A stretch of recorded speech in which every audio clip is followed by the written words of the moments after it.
Okay, so next up are our turrets. These guys proved a bit harder than I thought they'd be. I used the CCTV blueprints from the Blueprint Examples content as a basis to work from. It's all custom, completely from scratch, but the logic and stuff was very helpful in getting the turrets to properly track the player. Because essentially we have the ball on the top, that'll rotate kind of horizontally, left and right, and then the barrel will rotate vertically. And we want to clamp each of those independently, rather than having them just arc towards the player. The blueprint here is a bit dirty. I've got it on event tick. It should be on, an event overlap and then an event tick, or have it, be a delay of 0.2 seconds or something. But ignoring that, essentially what happens is every tick, it gets the player's rotation, rotates the base of the turret towards the player. The barrel then takes the transform of the base and then uses that to calculate its vertical rotation.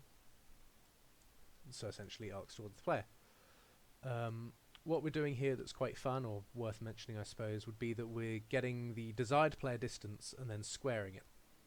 This means when we get the vector length, we don't have to get the square root of it, and we just get the vector length squared, which is a much cheaper operation than having to do square roots every single tick. If the player's in range, it starts firing. If they're not in range, it stops firing. Not sure what else. I guess we can go out here. Yeah. So fairly simple blueprint logic in this. These are the clamps which limit its rotation, stop it, turning into itself. The firing logic is again fairly straightforward. It's just a set of gates to make it fire and then have a random delay between 0.5 and 2 seconds before firing again, and then just to play sound at location, which in this case was just a generic, definitely not copyrighted, laser sound. And the projectile is the default enemy projectile, but scaled up a bit to make it look a bit scarier.